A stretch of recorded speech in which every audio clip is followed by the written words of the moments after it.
जय हिंद। तो देखिए, इस वीडियो में हम थोड़ा अलग टॉपिक पे बात करने वाला है। ये बैंक से रिलेटेड है। और हर इंसान को ये सवाल आता रहे कि जब हम पैसा ट्रांसफर करते हैं तो किस मेथड से करें। अब कोई वो सोचता अरे यूपीआई आ गया, यूपीआई से कर देंगे, गूगल पे कर देंगे, ये सब वगैरह वगैरह हम कर देंगे।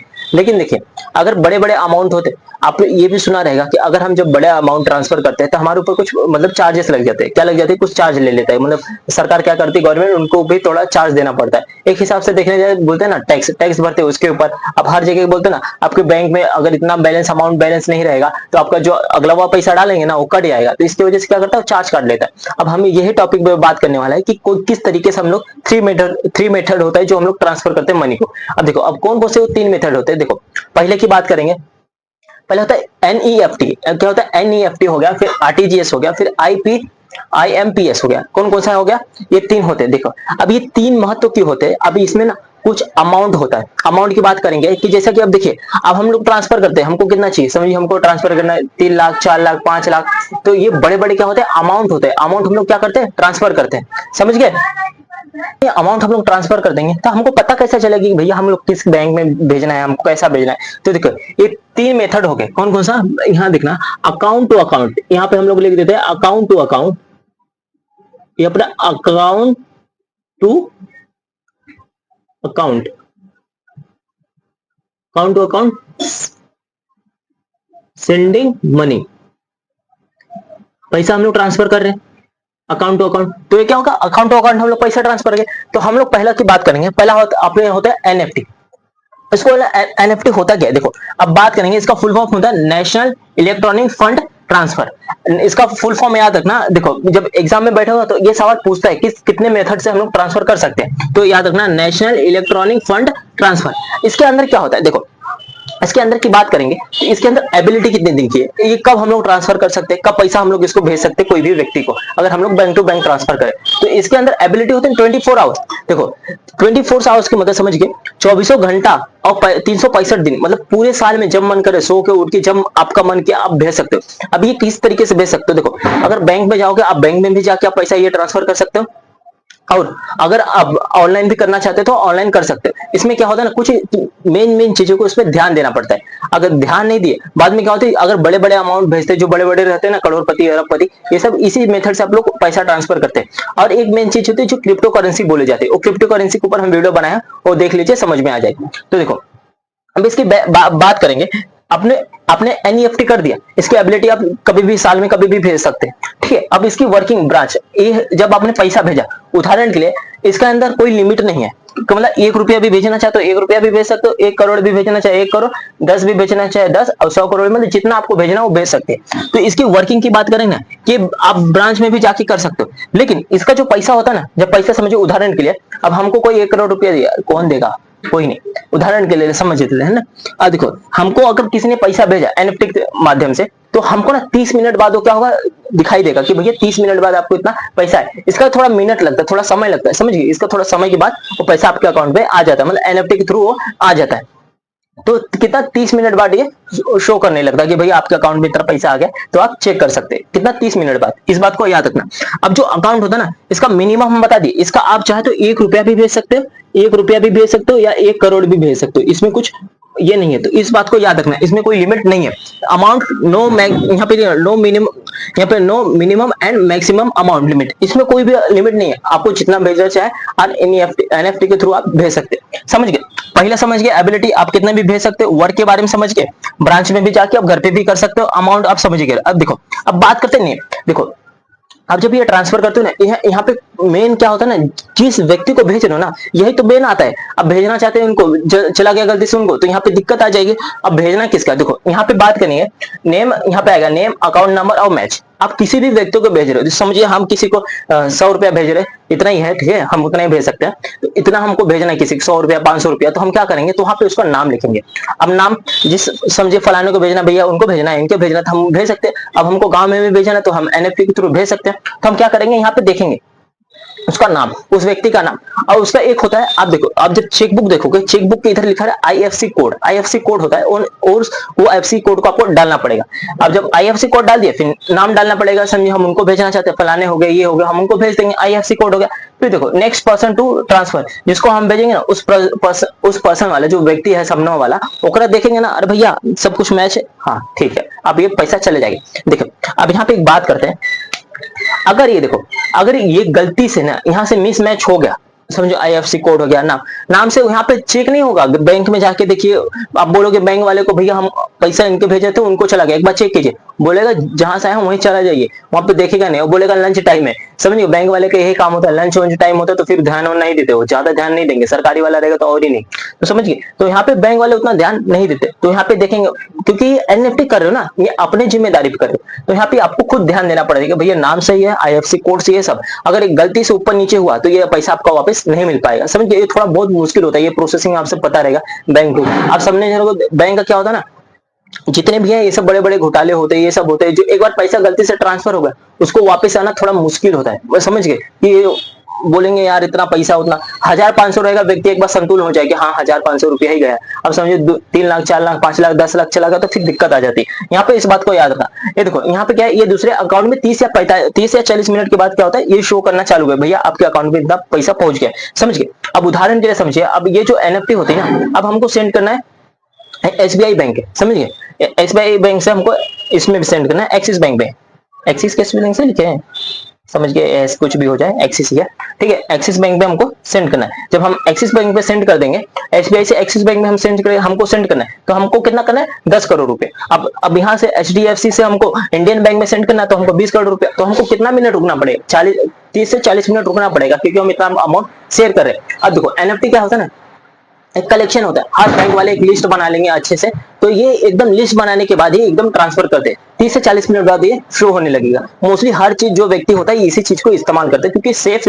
मेथड माना जाता है, ये समझ के कुछ भी चीज को ट्रांसफर करना है, बड़े बड़े अमाउंट हो गए तो ये सेफ माना जाता है, ये बड़े लोग ही करते हैं, बिजनेसमैन जो होते हैं, बिल्डर हो गए, फिर बड़े बड़े जो बिजनेस करते हैं, दुकान हो गया, वो सब ये करते हैं, समझ गए। अब देखो इसकी उत्पत्ति की बात करेंगे, ये कब हुआ था 2005 में, ये 2005 में हिंदुस्तान में लागू किया गया था, ये नवंबर में। अब किसके द्वारा किया गया था, आरबीआई के द्वारा, समझ गए, रिजर्व बैंक ऑफ इंडिया, ये आरबीआई के द्वारा ये लागू किया गया था। अब देखो कि आपने ये समझ गया एनएफटी क्या होता है। अब बात करते हैं आरटीजीएस, आरटीजीएस के फुल फॉर्म बात करेंगे, आरटीजीएस होता है क्या, इसको बोलते हैं रियल टाइम ग्रोस सेटलमेंट। अब देखो सेटलमेंट की बात आ गई, अब कुछ बोलते ना झगड़ा उगड़ा हुआ सेटलमेंट करा दे, नहीं ना, तो यहाँ पे सेटलमेंट से ही याद रखेंगे, सेटलमेंट की बात आ गया। और इसकी जो ये देखो यहाँ पे एबिलिटी हम लोग ने देखा था एनएफटी में, अब इसकी एबिलिटी की बात करते हैं, एबिलिटी कितनी है इसकी, 24 घंटा 300, आपको जब मन करे आप उठ के एनएफटी कर सकते हैं, आरटीजीएस कर सकते हैं, जो भी 24 घंटा 365 दिन, मतलब पूरे साल में जब मन करे तब, समझ गए। और ये 300, ये कितना 300 बोलते 365 दिन आप ट्रांसफर कर सकते हैं। अब देखो इसकी शुरुआत कब हुई थी, इसकी 2004 में इसकी शुरुआत हुई थी, कितना 2004 में इसकी शुरुआत हुई थी,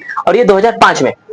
अब एबिलिटी समझ गए, अब इसको वर्किंग इन ब्रांच देखो, इसमें क्या है ना, अब घर पे बैठ के आप ये कर सकते हो, आरटीजीएस आप क्या करोगे, घर पे भी बैठ कर आप कर सकते हैं, समझ गए। इसको यहाँ पे आपको कत्तो उतर जाके परेशानी उरेशानी नहीं लेना है। अब इतने बड़े बड़े अमाउंट होते हैं तो सरकार क्या चाहती है, जो बड़े बड़े अमाउंट ट्रांसफर करना है तो बैंक वाला चाहता है कि भैया ऐसे चीज लाते हैं कि आने वाला जो व्यक्ति हो, जो बड़े बड़े अमाउंट हो उसको परेशानी ना हो, ये कर ले, समझ गए।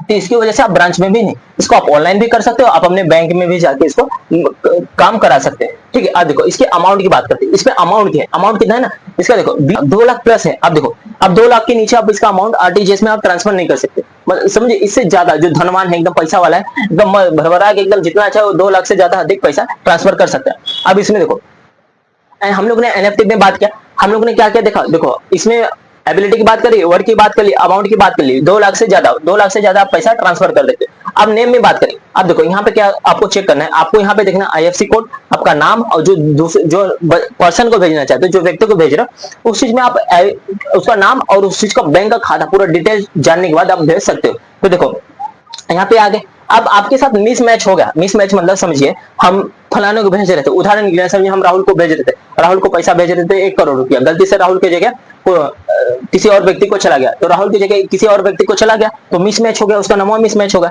नमवा ही मिस मैच हुआ ना, कोई बात नहीं। अब हमको देखना है भैया अकाउंट जो आईएफसी कोड डाले हैं, जो अकाउंट नंबर डाले हैं, वो तो सही है ना। समझिए हम भेज रहे थे राहुल को, अगर नाम राहुल की जगह हम किसी अन्य व्यक्ति का नाम लिख दिए, अमन को लिख दिए, उसकी जगह पे हमने राहुल का अकाउंट नंबर डाला है, आईएफसी कोड राहुल का डाला है, सब कुछ राहुल का कोड डाल के हम लोगों ने पैसा ट्रांसफर कर दिया, तो उसमें राहुल को ही पहुंचेगा, भले से नाम गलत होगा चलेगा, उसको कोई टेंशन नहीं है।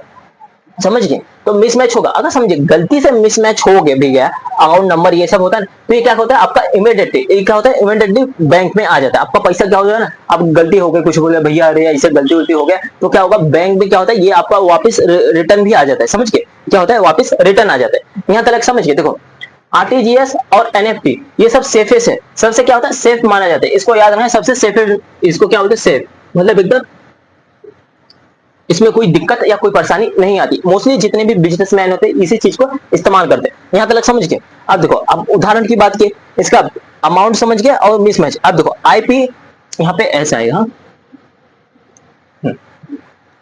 देखो आईएमपीएस, आईएमपीएस क्या होता है, देखो इमीडिएट पेमेंट सर्विस। इमीडिएट मतलब देखो इमीडिएट का मतलब समझिए फटाक से, ए ले भैया छुटकी बजाते हैं पैसा हमको पहुंचाना है, तो immediate service, immediate payment service. यहाँ पे इसकी उत्पत्ति कब हुई थी? 7 से 8 साल हो गए इसको आए हिंदुस्तान में, 7 से 8 साल। इसको बनाने वाला कौन है? बनाने वाला अगर देखो अब बात करेंगे बनाने की, इसकी एबिलिटी की बात करते हैं। एबिलिटी यह इसका भी सेम सिस्टम है, साल में कभी भी आप ट्रांसफर करो, कोनो दिक्कत नहीं है। अब कोनो दिक्कत मतलब है ही नहीं, आपको 1 रुपया भी भेजना है भैया, 1 रुपया नहीं, इसकी इसमें आप 1 रुपया भेज सकते हो, लेकिन इन दोनों का क्या करते हैं लिमिट देती है। बबू यहाँ लिमिट नहीं देगा ना, जब मन करे कर देंगे, तो यहाँ पे उसको लिमिट दिया। एबिलिटी समझ गए? इसमें देखो, इसमें सेंड विद इसमें कोई टाइम, कोई आपको यहाँ पे एनएफटी में हम लोग रुक रहे थे कितना मिनट तक, 30 मिनट रुके, 40 मिनट तक हमको रुकना पड़ रहा था, क्यों? हमको पैसा भेजना है। इसमें उतना टाइम नहीं है, विद इन सेकंड चुटकी बजाते मान पैसा उनके पास पहुंच गया। समझ गए? चुटकी बजाते मान ले भैया हम आईएमपीएस कर रहे हैं, तो फटाक से आप क्या हो जाएगा पैसा भेज गया। अब आईएमपीएस से याद रखना, इमीडिएट की बात करते हैं। इमीडिएट मतलब फटाक से, हम लोग बोलते हैं ना इमीडिएटली काम करो, फटाफट काम करो, तो इमीडिएटली। अब इंग्लिश वाले जो टीचर होती है ना सीबीएसई वाले, वो सब यही सारे इस्तेमाल करती है, immediately what you doing, where are you going, बस यही सब हम लोग को यही सब सिखाए थे, बस उतना ही आता है। ठीक है, ये सब 365 दिन आप इस्तेमाल कर सकते हैं इसमें विद इन सेकंड के अंदर। अब देखो आपको मेन चीज यहाँ पे क्या याद रखना है, आपको यहाँ पे हर चीज का, अगर हम लोग आरटीजीएस कर रहे हैं, एनएफटी कर रहे हैं या आईएमपीएस कर रहे हैं, तो हमको उसका क्या नाम याद रखना, बैंक अकाउंट डिटेल, ये सब। आप जब एक चेक बुक देखोगे, चेक बुक के अंदर सब कुछ मिल जाएगा। समझ गए? अकाउंट ये सब आपको याद रखना। इसमें क्या करना, मैचिंग का सबसे मेन मुद्दा यहीं पे आ जाता है। तकलीफ क्या होती है ना, हर कोई व्यक्ति जब करता है ना गलती से भी, अगर उदाहरण के अगर आप चेक देखे रहोगे इस तरीके से, अगर आप चेक देखे रहोगे, चेक ऐसा रहता है, ठीक है, इस तरीके से आप चेक देखोगे तो यहाँ पे खाना रहेगा, एक बॉक्स रहेगा, इसमें क्या होता है अमाउंट भरा जाता है। अब अमाउंट आप भर दिए, अभी समझिए हमको अमाउंट भरना है 20,000 रुपये, इकाई, दहाई, सैकड़ा, हजार, 10,000, ये 20,000 रुपये आ गया। इसके नीचे क्या होता है ऑथर का सिग्नेचर होता है, जो जिसका नाम से चेक है ना, समझिए हमारा नाम का चेक है, तो हम चेक फाड़ेंगे तो यहाँ पे हमारा सिग्नेचर आ जाएगा।